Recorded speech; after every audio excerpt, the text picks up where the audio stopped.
नमस्ते हमारे प्यारे प्यारे भाई।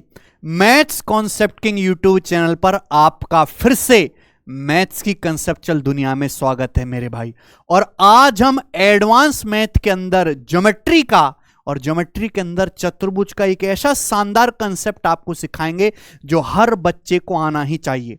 देखिए, इस चैनल पर मैं डेली जो है एक कंसेप्चुअल वीडियो डालता हूं और मेरी कोशिश है कि एक दिन मैं आपको अर्थमेटिक सिखाऊं और एक दिन मैं आपको एडवांस मैथ का कॉन्सेप्ट सिखाऊं। ये कॉन्सेप्ट ऐसा है क्वालिटरल का जो रेलवे के पेपर में हाल फिलहाल में पिछले 2 साल में सैकड़ों बार पूछा जा चुका है। सेम क्वेश्चन एसएससी के पेपर में भी, मेंस में कई सारे सवाल इस पर आ चुके हैं। बस अगर आपको अच्छे से कॉन्सेप्ट की समझ हो तो इसके सवाल को, इस पर बेस्ड जितने भी सवाल उनको करने में 5 सेकंड से ज्यादा का समय नहीं लगेगा। मैं आपको ये वादा देता हूं कि अगर आपने ये 15-20 मिनट क्लास देख ली, कभी भी कोई सवाल इस पर दोबारा से आएगा जो आना फिक्स है, 5 सेकंड में आप कर लोगे मेरे भाई। चलिए शुरू करते हैं। देखिए, क्वाड्रिलेटरल के एंगल, कोणों से रिलेटेड ये कंसेप्ट है मेरे भाई। आप इस चैनल को सब्सक्राइब कर लीजिएगा। डेली हम खतरनाक खतरनाक आपको कॉन्सेप्ट सिखाते हैं इतने स्मूथ तरीके से मेरे भाई, जो बच्चे पैसा दे के भी नहीं सीख पाते। आ जाइए, तो सबसे पहले हम कॉन्सेप्ट समझेंगे, उसका प्रूफ समझेंगे, फिर उसके बाद हम उस पर बेस्ड पीवाईक्यू के लेटेस्ट सवालों को करेंगे एक टाइप का एक। आ जाओ बच्चों, देखिए चतुर्भुज आप जानते हैं, क्वाड्रिलेटरल 4 भुजाएं और 4 कोने होते हैं। कॉन्सेप्ट पहले समझिए। अगर हम किसी भी चतुर्भुज के या किसी भी क्वाड्रिलेटरल के किन्हीं भी 2 लगातार कोणों के बाइसेक्टर खींच दें, जैसे मान लीजिए कि ये ए बी सी डी क्या है, एक चतुर्भुज है। ये ए बी सी डी क्या है, चतुर्भुज है। इसमें ए और बी क्या है, 2 लगातार एंगल हैं। ए और बी 2 लगातार एंगल हैं, ठीक है। अगर मैं इन दोनों लगातार एंगल के बाइसेक्टर खींचता हूं, ये चतुर्भुज ए बी सी डी है क्वाड्रिलेटरल, मैंने एंगल ए का बाइसेक्टर खींच दिया, एंगल बी का बाइसेक्टर खींच दिया। बाइसेक्टर समझते हैं, जो इसको हाफ हाफ कर दे, यानी कि ये जो लाइन है एपी एंगल ए को आधा आधा कर रही है, a/2 है ना। ये बीपी क्या, एंगल बी को आधा आधा कर रहा है, b/2 अगर चतुर्भुज में किन्हीं भी 2 लगातार एंगल के बाइसेक्टर खींचे, लगातार ही होने चाहिए, ऐसा मत कर देना कि आप ए और सी का खींचने लगो, ये लगातार नहीं है। तो मैंने ए और बी के बाइसेक्टर खींचे, दोनों एक दूसरे को कहां मिलते हैं, पॉइंट पी पर। तो ये जो एंगल बनेगा, एंगल ए पी बी, इसकी जो वैल्यू होगी, बाकी जो 2 कोण बचे, कौन कौन से बचे बच्चों, सी और डी, बाकी दोनों कोणों का एवरेज होगी। एंगल एपीबी बराबर angle C plus angle D, बाकी बचे कोणों को जोड़ के आधा कर दो, angle C plus angle D बटे 2। सबको समझ में आ गया। यदि किसी चतुर्भुज के किन्हीं भी 2 क्रमागत कोणों के समद्विभाजक खींचे जाएं तो उनके बीच बनने वाला कोण चतुर्भुज के बाकी 2 कोणों के औसत के बराबर होता है। सबको समझ में आ गया, ठीक है। यही कॉन्सेप्ट है मेरे भाई, ध्यान से सुनिएगा। अब ये हुआ कैसे, कोई भी चीज हवा में थोड़ा ना पैदा होती है, उसके पीछे कारण होता है। मान लो मेरे प्यारे भाई, ये क्वाड्रिलेटरल है ए बी सी डी, मैंने एंगल ए का बाइसेक्टर खींचा, ये यानी कि हाफ हाफ हो गया बच्चों, a/2 ठीक है बच्चे। ये मैंने एंगल बी का बाइसेक्टर खींचे, आधा हो गया, b/2। ये एक दूसरे को कहां पे मिल रहे हैं, पॉइंट। तो ये जो एंगल एपीबी होगा, यही निकालना है आपको बच्चों, यही वाला कोण निकालना है। तो आपको एक त्रिभुज दिखाई दे रहा है, एक त्रिभुज दिखाई दे रहा है एपीबी। इस त्रिभुज में ध्यान दीजिए, बताओ किसी भी त्रिभुज के तीनों कोणों का योगफल क्या होता है, 180 डिग्री। हमें ये वाला एंगल निकालना है, तो इसकी वैल्यू क्या होगी, 180 डिग्री में से दोनों कोण घटा दो, a/2 और b/2, यानी कि एंगल P का मान क्या होगा, 180 डिग्री में से ये a/2 और b/2 घटा देंगे, 180 degree minus a/2 plus b/2। Clear है, कोई समस्या। आप बोलोगे नहीं सर, जैसे हम जानते हैं किसी ट्रायंगल के तीनों एंगल का सम 180 डिग्री होता है, वैसे ही किसी चतुर्भुज के चारों एंगल का सम क्या होता है, 360 डिग्री। इस चतुर्भुज में ए बी सी डी में 4 एंगल हैं, angle A, angle B, angle C, angle D, उनको जोड़ के कितना आना चाहिए, A plus B plus C plus D बराबर 360 डिग्री। तो अगर मैं दोनों तरफ 2 से डिवाइड कर दूं, कोई परेशानी। तो आप मुझे बताओ, यहां से a/2 plus b/2 plus c/2 plus d/2 क्या आ जाएगा, 360 का 180 डिग्री। बच्चों ये a/2 प्लस b/2 मैं कहां ले जाता हूं, राइट साइड में चला जाएगा। तो 180 degree minus a/2 plus b/2, इसकी वैल्यू किसके बराबर हो गई? c/2 प्लस d/2 के बराबर। यानी कि ये 180 degree minus a/2 plus b/2 किसके बराबर है बच्चों? c/2 प्लस d/2 के, और बटे 2 है, यानी कि angle c plus angle d का हाफ है ना, बटे 2 हो गया ना एलसीएम। तो एंगल इस P का मान क्या आ गया? एंगल P, यानी कि ये वाला जो एंगल है APB, इसकी वैल्यू क्या आ गई? Angle C plus angle D बटे 2।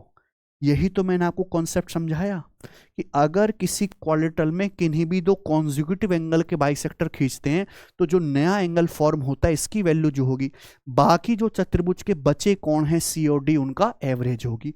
एंगल APB बराबर angle C plus angle D बटे 2। सबको कॉन्सेप्ट समझ में आ गया? ठीक है बच्चे, चले आगे चलते हैं।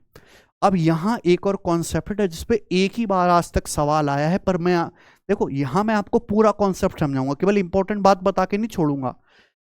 मान लीजिए कि मेरे भाई ये चतुर्भुज है ABCD, बहुत अच्छे समझिएगा, आपको मजा आ जाएगा, आनंद आ जाएगा मेरे भाई, आप दिल खोल के कमेंट करोगे। ABCD, हमने एंगल A का बाइसेक्टर खींचा और बच्चों एंगल B का बाइसेक्टर खींचा। कहां मिलते हैं ये पॉइंट? P पर। तो ये जो एंगल बनेगा APB, इसकी वैल्यू क्या होगी? बाकी जो दो कोण हैं C और D उनका एवरेज होगी। तो एंगल APB बराबर क्या आएगा? Angle C plus angle D बटे 2। ठीक है बच्चे, है सचिन, समझ आया ना?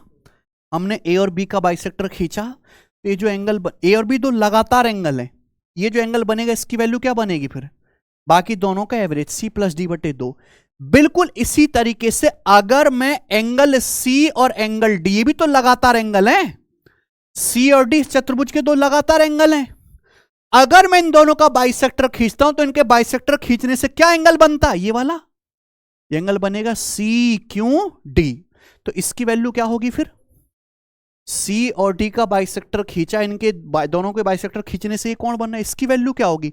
बाकी दो बचे कोण हैं एंगल A और एंगल B चतुर्भुज के, इन दोनों का आधा angle A plus angle B बटे 2। ठीक है भैया, यानी कि मैंने इस चतुर्भुज के चारों ही एंगल के बाइसेक्टर खींच लिए। चारों एंगल के बाइसेक्टर खींचने से ये एक और चतुर्भुज बन गया PQRS। इसको मैं नाम देता हूं, मान लो कि ये P है, ये Q है, ये R है और ये S है, ये नाम देता हूं। मान लीजिए बच्चों अगर मैं इन दोनों को जोड़ सकता हूं, ये क्या है? एंगल APB और ये क्या है? Angle CQD। दोनों को जोड़ो तो बताओ जोड़ के क्या आएगा? अगर मैं इन दोनों को जोड़ता हूं तो बटे 2 यहां भी है, बटे 2 यहां भी है, ऊपर क्या आ जाएगा? ऊपर हो जाएगा angle A plus angle B plus angle C plus angle D, जो कितना हो जाएगा? 360 डिग्री। अगर मैं इनको जोड़ता हूं तो बटे 2, ऊपर A plus B plus C plus D क्या आएगा? 360 डिग्री। 360 बटे 2 क्या हो गया? 180 डिग्री। यानी कि मैं कह सकता हूं यहां पे एंगल P और एंगल Q को जोड़ के क्या आ रहा है? 180। यानी कि इस वाले कोण को, ये जो एंगल P बन रहा है और ये जो एंगल Q बन रहा है, इन दोनों का सम कितना है? 100। तो बाकी जो दो कोण बचे, यानी कि मेरे भाई ये एंगल S और ये एंगल R, इनका जोड़ भी कितना आएगा? तभी तो जोड़ के टोटल 360 होगा। यानी कि PRQS एक नया चतुर्भुज बन गया। एक बात बताओ, अगर किसी चतुर्भुज के आमने सामने के कोणों का योग 180 डिग्री है तो कैसा चतुर्भुज होता है? वो साइक्लिक क्वाड्रिलेटरल होता है, चक्र चतुर्भुज होता है। साइक्लिक क्वाड्रिलेटरल समझते हैं? साइक्लिक क्वाड्रिलेटरल मतलब जैसे मान लीजिए कि ये एक सर्कल है, एक ऐसा चतुर्भुज जिसके चारों शीर्ष उस किसी सर्कल की परिधि पर हों। मान लो मेरे भाई कि ये चतुर्भुज मैंने बनाया है इस तरीके से, ये चतुर्भुज ABCD कैसा है? साइक्लिक क्वाड्रिलेटरल है, चक्रीय चतुर्भुज है कि इसके चारों वर्टेक्स A, B, C और D कहां हैं? सर्कल की परिधि पे। और साइक्लिक क्वाड्रिलेटरल की खास बात ये होती है कि आमने सामने के कोण, जैसे A और C का योग 180 होगा, एंगल B और एंगल D का जोड़ कितना आएगा? 180 डिग्री होगा। तो मेरे प्यारे भाई, यानी कि यहां पे जो चतुर्भुज बन गया है PRQS, इसके आमने सामने का सम कितना है? 180 डिग्री आमने सामने के एंगल का, यानी कि PRQS कैसा है? साइक्लिक क्वाड्रिलेटरल, चक्रीय चतुर्भुज। यानी कि किसी भी क्वाड्रिलेटरल के चारों एंगल के बाइसेक्टर खींचने से जो नया क्वाड्रिलेटरल बनता है वो क्वाड्रिलेटरल हमेशा एक साइक्लिक क्वाड्रिलेटरल होता है कि नहीं सचिन? किसी भी क्वाड्रिलेटरल के मेरे प्यारे भाई, किसी भी चतुर्भुज के कोण समद्वि भाजकों द्वारा बनाया गया चतुर्भुज हमेशा एक साइक्लिक क्वाड्रिलेटरल होता है।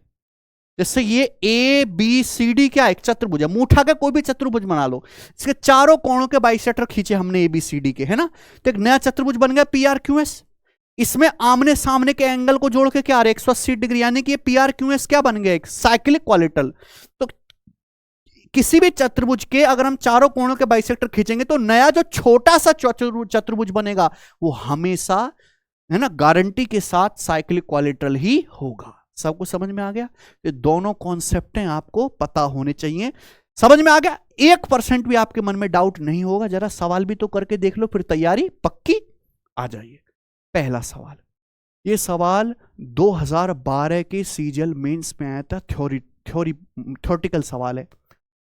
Quadrilateral formed by the internal angle bisector of any quadrilateral is always a. किसी भी चतुर्भुज के आंतरिक कोण समद्विभाजकों द्वारा बनाया गया चतुर्भुज हमेशा एक क्या होता है? किसी भी चतुर्भुज के अगर हम सारे आंतरिक अंदर के कोणों के बाइसेक्टर खींचेंगे तो जो चतुर्भुज बनेगा वो हमेशा एक साइक्लिक क्वाड्रिलेटरल होगा। यानी कि आंसर क्या है? बी ऑप्शन हो गया। बोलो बात समझ में आई कि नहीं? मजा आया? देखिए अगला सवाल जो सीजीएल मेंस 2018 के पेपर में आया है। चतुर्भुज एबीसीडी में एंगल सी 72, एंगल डी 28, ए और बी के समद्विभाजक कहां मिलते हैं? ओ पर मिलते हैं। क्या पूछा है? एंगल एओ बी। क्या इस सवाल में आपको चित्र बनाने की कोई जरूरत है? एक चतुर्भुज एबीसीडी है जिसमें ए और बी को क्या होंगे? दो लगातार एंगल होंगे। कोण ए के आगे बी आएगा, इनके बाइसेक्टर कहां मिल रहे हैं? पॉइंट ओ पर। तो जो एंगल बनेगा ए ओ बी, इसकी वैल्यू क्या होगी? बाकी दोनों कोणों का एवरेज। चतुर्भुज के बाकी दो एंगल कितने हैं? 72 डिग्री प्लस, इन दोनों को जोड़ के आधा करो, 72 प्लस 28 100, 100 का आधा। आंसर क्या हुआ? C option. आगे आइए। चतुर्भुज एबीसीडी में मेंस 2018 का सवाल है। चतुर्भुज एबीसीडी में ए और बी के समद्विभाजक कहां मिलते हैं? बिंदु ओ पर मिलते हैं। एंगल एओबी क्या है? 64। आपसे क्या पूछा? Angle C plus angle D किसके बराबर है? अगर किसी चतुर्भुज में ए और बी लगातार एंगल है, ए और बी के समद्विभाजक ओ पर मिलते हैं, तो इस एंगल एओबी की जो वैल्यू है 64 डिग्री, वो क्या होगी? बाकी जो दो कोण बचे सी और डी, उनका एवरेज होगी, उनको जोड़ के आधा कर दो, तो angle C plus angle D क्या आ जाएगा? 64 दूनी क्या आ गया सवाल का आंसर? भाई मैंने तो 5 सेकंड भी ज्यादा बता दी, तो 5 सेकंड से कम में ही हो रहे हैं, है कि नहीं सचिन? ये बताइए। ठीक है, देखो ये रेलवे में ज्यादा आ रहा है। अगर आपको रेलवे की फुल फ्लैश तैयारी करनी है तो रेलवे फाउंडेशन बैच जो मैं ही पढ़ाने वाला हूं, पूरा पहला मैं लाइव बैच पढ़ाऊंगा रेलवे के लिए डेडिकेटेड, इस बैच को ज्वाइन करके पढ़ सकते हैं, जिसमें एनटीपीसी 12th भी और ग्रेजुएट लेवल भी, group D, ALP, JE, RPF सबकी तैयारी हो जाएगी। ठीक है, 999 में चारों ही सब्जेक्ट, मैथ भी, रीजनिंग भी, जीएस भी और साइंस भी पढ़ने को आपको मिल जाएंगे। आ जाओ, ये बताइए। एक चतुर्भुज एबीसीडी में कोण सी और कोण डी के बाइसेक्टर कहां पर मिलते हैं? ई पर। एंगल सीईडी 56 डिग्री, ए 45 डिग्री। तो क्या पूछा है? बी का माप। कुछ चित्र बनाने की जरूरत है? दिमाग में सोचो, एक चतुर्भुज एबीसीडी है, सी और डी क्या है? इसके दो लगातार एंगल, सी के बाद डी आएगा, एंगल सी के बाद हमने दोनों के बाइसेक्टर खींचे, कहां पर मिले? ई पर। तो सी और डी के बाइसेक्टर ई पर मिलते हैं, तो ये जो एंगल बनेगा सीईडी, इसकी वैल्यू कितनी है? 56 डिग्री। तो इसकी वैल्यू, बाकी जो दो कोण बचे, मैंने सी और डी के समद्विभाजक खींचे, बाकी दो कोण बचे ए और बी, इनके नहीं खींचे, इनका एवरेज होगी। एंगल ए कितना है? आपको निकालना क्या है? बी। तो 45 डिग्री प्लस एंगल बी बटे ये आ जाएगा, तो 56 दूनी 100, तो 112 में से आप क्या घटा दोगे? 45 डिग्री। क्या आ जाएगा? एंगल बी का मान। तो कितना आ जाएगा मेरे भाई? 12 में से 5 गया 7 और 10 में 67, तो एंगल बी का मान कितना है बच्चों? 67 डिग्री। तो इससे आसान कोई सवाल है? आगे चलते हैं, नेक्स्ट क्वेश्चन। ये बताइए सवाल कहां आया है? रेलवे एनटीपीसी ग्रेजुएट लेवल में। ठीक है, मैं हर एक टाइप का सवाल ले रहा हूं। चतुर्भुज PQRS में आर और एस के समद्विभाजक कहां मिलते हैं? बिंदु टी पर, चतुर्भुज के भीतरी। Angle S T R 32.5 degree है, पी और क्यू का रेशियो 4:9 है। आपसे पूछा है क्यू और पी की माप में कितना अंतर है। ये एक सवाल कम से कम एग्जामिनर ने 200 बार पूछ लिया होगा रेलवे में अभी तक, हर शिफ्ट में डाला है लगभग लगभग। ये मान लीजिए मेरे भाई, मान लो मैं इसका आपको चित्र बना के समझाता हूं बेसिक से, हालांकि कोई जरूरत नहीं है, ठीक है बच्चों। देखो ये मान लो प्यारे बच्चे चतुर्भुज है, ठीक है। क्या नाम है चतुर्भुज का? P Q R S. तो ये चतुर्भुज बना दिया हमने पी क्यू आर एस। अब बोला इस चतुर्भुज में एंगल आर और एस के समद्विभाजक कहां मिलते हैं? टी पर। तो मैंने ये एंगल एस का बाइसेक्टर खींचा है और ये आर का बाइसेक्टर खींचा, ये दोनों एक दूसरे को बिंदु टी पर मिलते हैं। तो भैया ये वाला जो एंगल पॉइंट टी है ये कितने डिग्री का है? यहां जो एंगल बन रहा है एस टी आर, ये तो बोला 32.5 डिग्री का, ठीक है बच्चों। यहां पे पी और क्यू का रेशियो 4:9 है ना, यानी कि पी अगर 4 यूनिट है तो एंगल क्यू कितना है? 9 यूनिट। तो आप मुझे बताओ भैया, ये आर और एस तो दो लगातार एंगल हैं।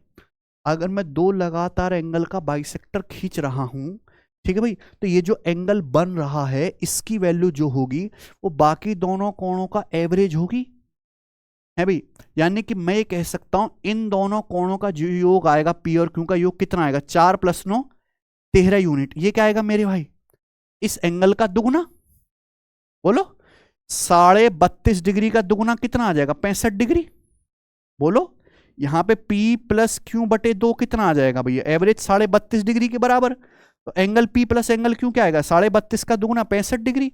रेशियो में क्या दिया है? P और Q का रेशियो 4:9, यानी कि 4:9 13 की वैल्यू 65 डिग्री, कितने गुना? 5 गुना। आपसे पूछा क्या है बच्चों यहाँ पे? Q और P का डिफरेंस। Q की वैल्यू 9 है, P की वैल्यू 4 यूनिट है, तो डिफरेंस कितना है? तो 5 की वैल्यू भी कितना? 5 गुना, यानी कि इस सवाल का आंसर क्या है? 25 डिग्री, ऑप्शन नंबर सी। वैसे ही अभी ऑप्शन 4 9 5 का मल्टीपल आना चाहिए था। आसान सवाल है ना। चलिए आखिरी सवाल करते हैं मेरे भाई इस कॉन्सेप्ट पर, इससे ऊपर एग्जामिनर नहीं जाएगा, डायरेक्ट ही सवाल पूछता है। एक चतुर्भुज ABCD में A और B के समद्विभाजक कहां मिलते हैं? O पर मिलते हैं। एंगल AOB x डिग्री है, एंगल C एंगल D से 20 डिग्री ज्यादा है, C exceed D by 20 degree, then angle D is equal to, answer x में ही बताना है। ये सवाल ICR टेक्नीशियन में आया था। देखो क्वालिटल ABCD में A और B दो लगातार एंगल होंगे। जब मैं इन दो लगातार एंगल के बाइसेक्टर खींचता हूं कहां पर मिलते हैं? O पर। तो ये जो एंगल AOB बनेगा x डिग्री, इसकी वैल्यू क्या होगी? बाकी दोनों एंगल A और B के बाइसेक्टर खींचे, बाकी दो एंगल तो C और D बचे, इन दोनों का एवरेज होगी, है कि नहीं बच्चों? तो यहां से C + D कितना आ जाएगा? 2x आ जाएगा। सही बात है। आपसे पूछा आगे बोला गया एंगल C एंगल D से 20 डिग्री ज्यादा है, यानी कि C - D कितना है? 20 डिग्री। दूसरी क्वेश्चन दी है, आपसे क्या पूछा है? एंगल D की वैल्यू। आप बताइए प्यारे बच्चों, पता है अगर एंगल D निकालना है, दो संख्याओं का जोड़ दिया है, दो संख्याओं का अंतर दिया है, छोटी संख्या अगर D निकालने तो कैसे आएगा? घटा के आधा कर दो, या फिर पहली इक्वेशन में से दूसरी इक्वेशन को घटा दो। घटा दो ना, अभी C से C कट जाएगा, D में से -D घटाएंगे, 2D बराबर क्या आएगा? 2x माइनस, पहली में से दूसरी इक्वेशन घटा दी, 2 से काट लो, तो एंगल D कितना आ जाएगा? x - 10 degree. बताओ इससे आसान कोई सवाल है क्या दुनिया में? क्या है? खेल खत्म। बताइए। इसी के साथ मैंने आपको एडवांस का एक प्यारा सा जो कंसेप्ट बहुत प्रचलित है आज के एग्जाम के सिनारियो में मैंने आपको समझा दिया। क्लास पसंद आई हो, कंसेप्ट दिमाग में फिट बैठ गया हो, कभी भूलोगे नहीं। अब आप ऐसा मैंने पढ़ा दिया तो इस वीडियो को ज़्यादा से ज़्यादा लाइक करना और कमेंट करके जरूर बताना मेरे भाई कि आपको हमारी ये डेली खतरनाक कॉन्सेप्ट की सीरीज कैसी लग रही है। हम बहुत मेहनत से सारे टाइप को अरेंज करके फिर कॉन्सेप्ट की PPT बनवाते हैं। एक 20 मिनट की वीडियो बनाने में भी हमें समय लगता है, ठीक है ना। आप अगर अप्रिशिएट करोगे, मेहनत से पढ़ोगे तो हमें भी पढ़ाने में मजा आएगा। बहुत बहुत धन्यवाद प्यारे भाई।